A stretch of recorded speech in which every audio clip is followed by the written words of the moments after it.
This dog chose the biggest land predators on the planet and adopted them. Yeah, he adopted them. You can tell they're just barely tolerating him. Whole time the husky's having the time of his life. Does this look familiar? I'll give you a hint. I'm making waffles. And I just know it was the mom telling the cubs ignore him and he'll go away that got him here. That's the real reason she doesn't suplex his world. Because then she'd be admitting she was wrong. There's no report the couple got their dog back, but I don't think that's not their dog. I'm all alone. There's no one here beside me. Hey, nah, that's crazy as bro. Alright, man, look. We got us a new Casual Geographic video. This is the best aura moments in nature. Now, there might be some blurs in here because I did notice that Casual got age restricted. I don't know if it's still on there or not, but just to be on the safe side so we don't get age restricted on this side. Okay. Big goose. Oh, what the f? Oh, nah. He said, fuck that meat, bro. You're fresh meat, bro. I want it from the source. Aura. You've heard the word, even if it was after the brain rot brigade ruined it for everyone. The definition of aura is not important. It's the feeling. It's look at Yo-Yo in the game. No, I'm sorry. Commanding an entire room without speaking. It's when your name is spoken, it demands respect. Man, look, we don't even need this intro. You know what aura is. Captain America, the fuck is that, the Scar version of a hippo? Holy shit. Is spoken, it look, oh my.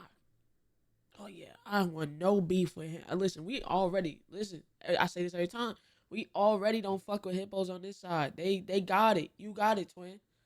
But when you got one that look like a live action version of fucking Scar, he got this, you know what I'm saying? And it's red. It's not even like it's a discoloration crazy. It's red. It's not like darker or like, it's red. I'm good off any beef that he got going on, bro. On baby. Demands respect. Man, look, we don't even need this intro. You know what aura is. Captain America wielding the hammer of Thor. Aura. Steph Curry having an entire building watching him shoot. Except for Steph Curry. Aura. Experts advising tourists against even saying this bear's name for their safety. Aura. What? Animals can have it too. And when you talk about aura, this bear might just be the mascot. Experts told people not to say the bear's name. The fuck is he, Candyman, nigga? This is bear number 122, but he's mainly known as the boss. He's a 700-pound walking boulder of a bear and the most dominant grizzly in Banff National Park in Alberta. He's your biggest predator. Nah, he's dead ass built like a mob boss, bro. A fucking Baba the Boopy, bro. Like the ones that be sitting at the head of the table, Italian dinners and shit. Like, hell no. Biggest predator, as the boss has been recorded catching, murking, and eating other bears. In fact, one of the first other bears? What the fuck? Is this him running up the tree to get another? At that big weight, you running up the tree to go murk another fucking... That's crazy. And eating other bears. In fact, one of the first times he ever was seen was while feeding on a recently expired black bear. Or at least what was left of him, and officials had to close down the Sundance Canyon Trail until he was done. He's like the carnivore conductor. Everyone has to follow his timing. He's always the last bear to hibernate, but the first one up. He has a home range of about 1,000 square miles, and like Genghis Grizzly, Boss is believed to have fathered 70% of all the bears in Banff. Brother Bear was going to work, but unfortunately, with every job, eventually you retire, and one day Boss tragically hit a train and was put down. The train, that is. Yeah, this walking plot armor survived being struck by a train twice. Twice? You know how hard it is to get hit by a train twice anyway? To survive it twice is crazy. This nigga's like, nah, I don't think he's like, this isn't by accident. He actually got actual beef with that train. And the train is losing. This nigga up 2-0 on a fucking train. Do you know how crazy that sounds? To be up 2-0 on a train?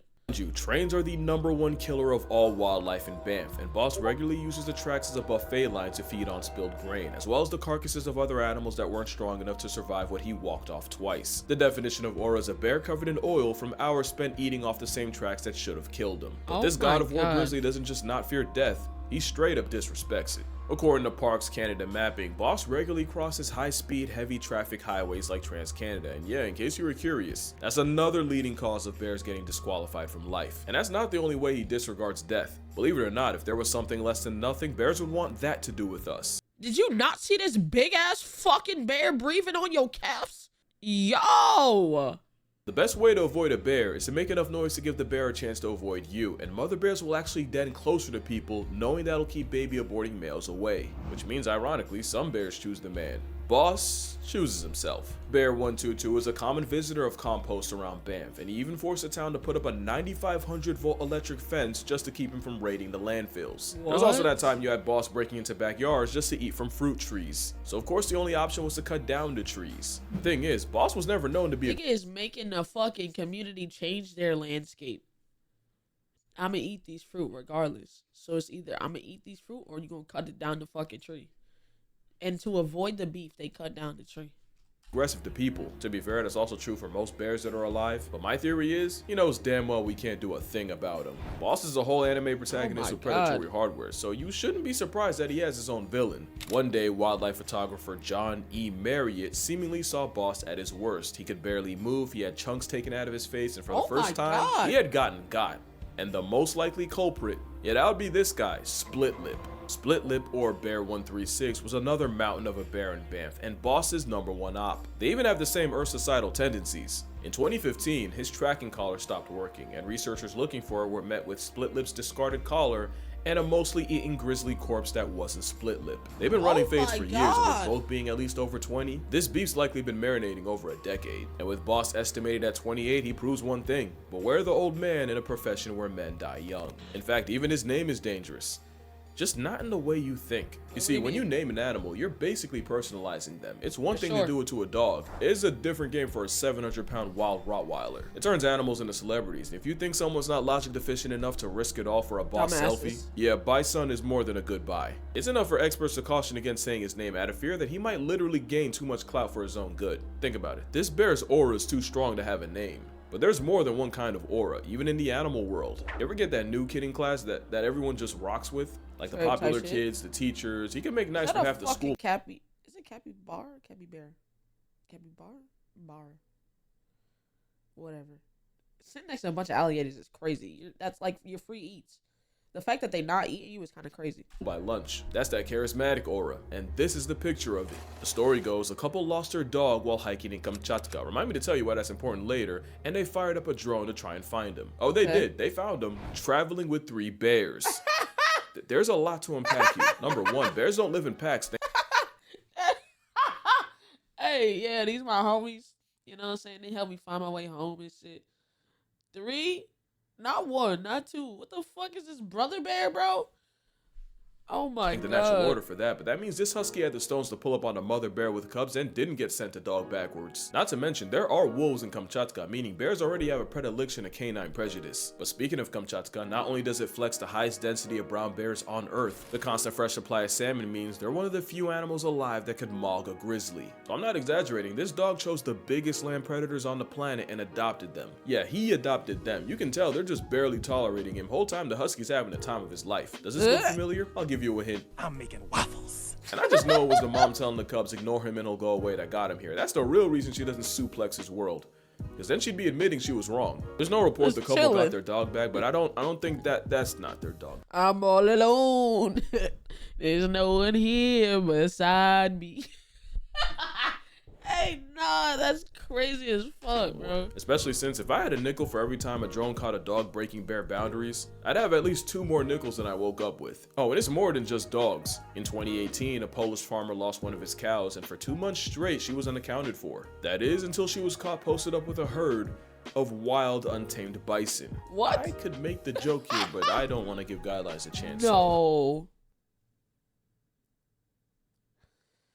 All they're missing is a couch. Hopefully the comments do it for me. In 2016, another drone captured a pod of beluga whales that had adopted a single lone narwhal. Just for reference, narwhals are painfully shy, people-fearing, eternally introverted anxiety whales that could genuinely get past tense by a panic attack. But as of 2022, he's been running with the same beluga squad every year. This is Aura. Also, fun fact, Narluga hybrids are an actual thing, so maybe this is the same vibe. Probably helps that despite resembling a sun-starved dolphin, belugas have the intimidation of a cinnamon roll. Next animal looks like a cinnamon roll, but could absolutely fold you. Let's rob her house. She's just a defenseless girl.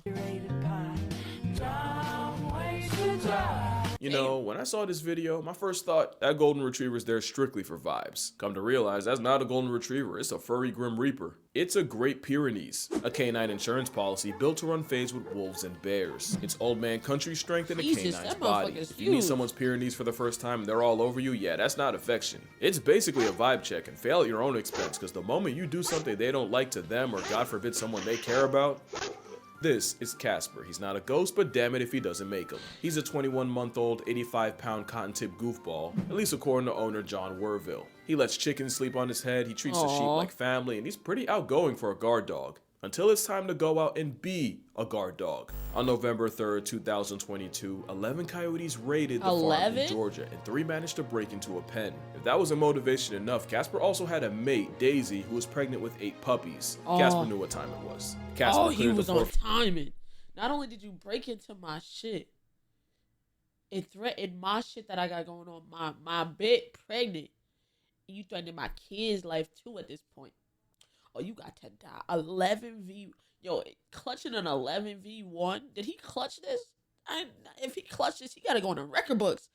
11v1 is brazy. Hog wire fence and not so gently perp walked the first 3 off the census in seconds. Casper then jumped the fence again, and this time went after the entire pack, and even with 5 other Pyrenees on the farm, Casper went at it alone. No backup. This was personal. Casper would disappear for 2 days, until reappearing with cuts, torn skin, and a severely injured tail that ended up getting amputated. I'd show the other guys, but corpses aren't allowed on YouTube. The next day, people found the bodies of the decommissioned coyotes littered around railroad tracks, the carnage totaling 8 dead coyotes.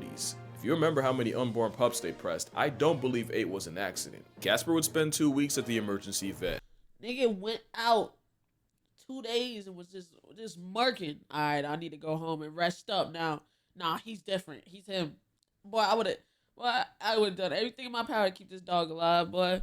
That's the real one. You can't find loyalty like that, bro. And another 6 at the animal clinic to treat his wounds of war. But thanks to Samaritans donating $15,000 to his medical bills, Casper would make a full recovery. And in 2024, he was voted the People's Choice Pup and won Farm Dog of the Year. Hell yeah. Today, Casper's retired, and after single-handedly saving his entire bloodline, as he should. Next animal also retired, but only after saving his entire species. Except this is the one time the aura came from stolen valor. Aura fraud is a crime, and his prehistoric plus-size pebble committed it. Giant tortoises actually used to be seasoned all prehistoric plus-size pebble over, but that changed the moment folks discovered how good turtle meat tastes.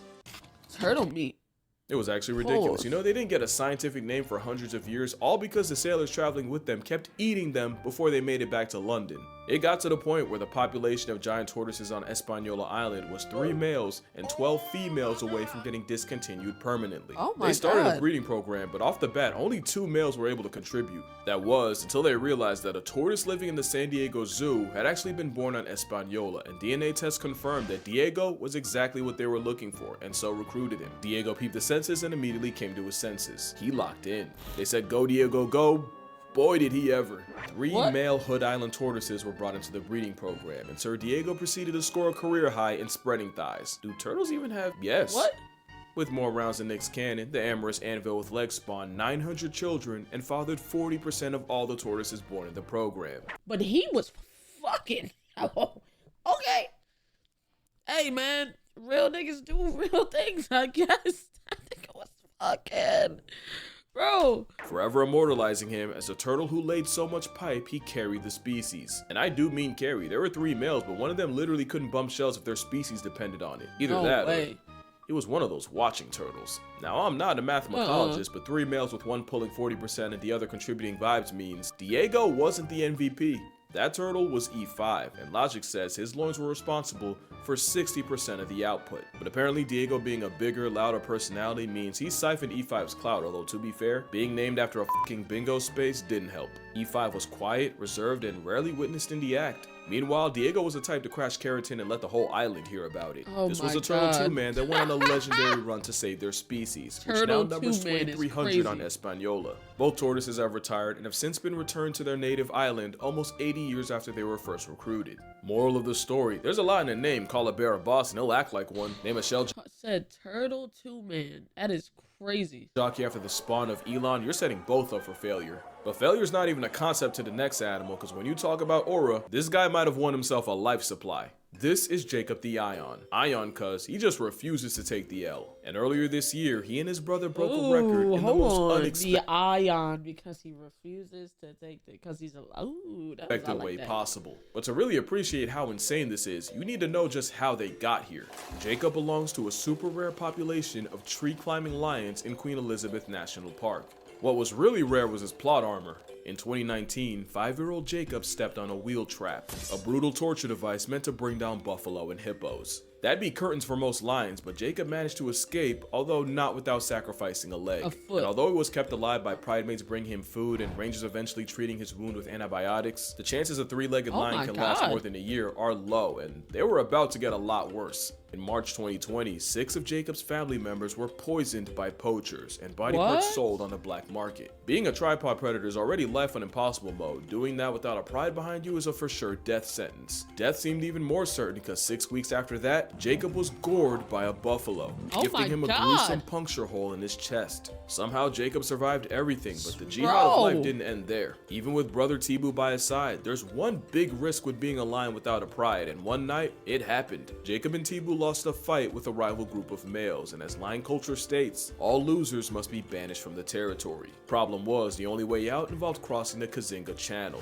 a channel believed to hold the world's largest population of hippos and crocodiles, both a massive threat to an Afro Kitty's way of life. Jacob had already beat the odds like a Cherokee drum, but this time alright, bro, homie does not need any more character building, bro. Lost his foot, lost his pride, lost the fight. He don't need no more character building, bro. God damn. And now he gotta swim across a lake with a bunch of crocodiles and hippos with 3 legs? Come on, bro. Had to be too much. They did it. Jacob and Tibu swam nearly a mile across croc and hippo seasoned waters at night. It was the longest distance a lion has ever been recorded swimming, and in Kazinga, most don't make it past 100 meters. The brothers lasted a length of 14 football fields, and the craziest part, it didn't take one try. It took 3 attempts, and one of them ended with a mysterious creature stalking them and forcing the pair back to shore. Do you know the nerve it takes to swim through a steroid lizard luncheon and a hippo pool party in the dark for 45 minutes straight while having no way of knowing if something's following you? What even motivates 2 lions to risk their entire lives swimming through a literal, yeah, that'd do it. You see, lions often mark their territory with roaring, and after losing that crucial fight, the pair heard the sounds of lionesses and the promise of promiscuity on the other side of hell. Hey. So yeah, lioness, nah, them boys did it for the lion. Nah, that boy needed that Uchiwa. He needed that us, you know what I'm saying? That us. Let's pray this lion gets laid, cause that DNA going to waste would be the real tragedy. Second time this video, animals went on a 2-man to save the lineage, but the next animal's a deratio of destruction hell-bent on destroying everyone else's. But if you know anything about honey badgers, you know this Oreo otter puts the aura in horrifying. The same dust weasel that sleeps off snake venom and goes 3v1 on hyenas and still solos. And there wasn't a honey menace with more aura than Stoffel. Let me tell you something about Stoffel. Stoffel is disrespect in the form of a black Air Force bowl cut weasel. He's the mascot of habitual line stepping, and like IBS, you can't stop him. Hold on. First of all, you're not gonna just do your little dancey dance and then come to my house and open my fucking window. Like shit sweet, like shit cool. Like look. A black Air Force bowl cut weasel. He's the mascot open my fucking window of habitual line stepping, and like IBS. Just climbed in my shit.